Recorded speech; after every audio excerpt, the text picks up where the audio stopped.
For more on how that's helping the instrument industry, I'm joined by Andy Mooney, the CEO of Fender, and Chuck Surak, the founder and CEO of Sweetwater. Good to see you, Andy. Good to see you again.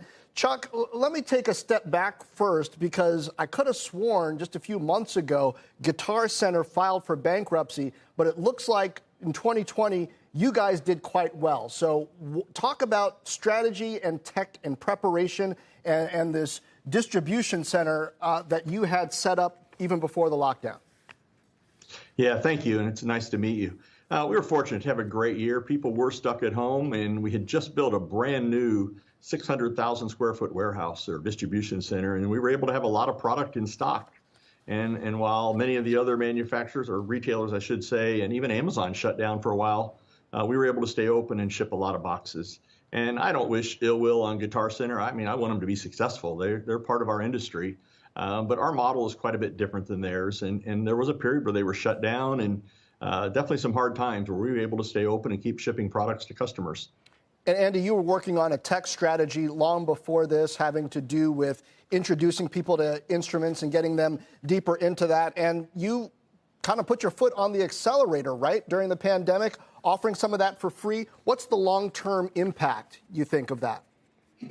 Well, we brought about 1 million incremental players into the industry, and many of those, in fact, almost all of them bought gear across the entire network, which was fundamentally good, I think, for everyone in the industry. And we're already starting to see many of those players start to upgrade and commit to the instrument for life, which is that was always our objective in creating Fender Play, our online learning tool, in the first place.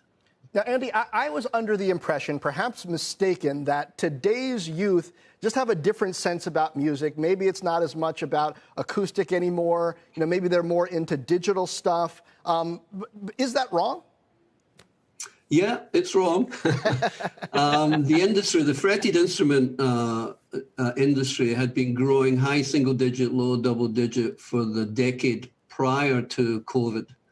What's happened post-COVID is that growth rate has rapidly accelerated, and as Chuck is well aware, the buying process has migrated even more quickly to online. What we've seen post-pandemic is a really accelerated growth trajectory, and we had a record year last year, but we're going to grow something like 35% again this year. So the big challenge for the entire industry right now is finding capacity to keep pace with demand. Well, hey, that's good news, because as we talked about years ago, I play acoustic guitar. I'd like to play it even more than I get a chance to. Chuck, what is the purpose for which people are buying this gear? Do you have a sense on whether it's more live performance versus digital performance versus being on YouTube? Has the mindset shifted, and is that affecting what people are buying?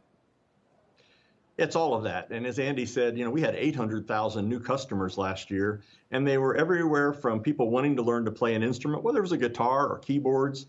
They now had a little bit of time to do it. Frankly, they eventually got stimulus checks, which helped do it. But we were also selling a lot of equipment for people to broadcast out of their home on Facebook or YouTube and that sort of thing. Lots of churches and schools were wanting to reproduce their services or their school online. And so we just saw a demand from everywhere. But it was not for live. I mean, everybody stayed at home last year. But as Andy said, the business is still really strong, even in our third month of the year now, and we're up 40%. And we've seen, we expected 200,000 of those customers to come back in the first year. We're already at 100,000. We're only 2.5 months in. Andy, are you seeing that stimulus effect over the past few days, couple weeks? Absolutely.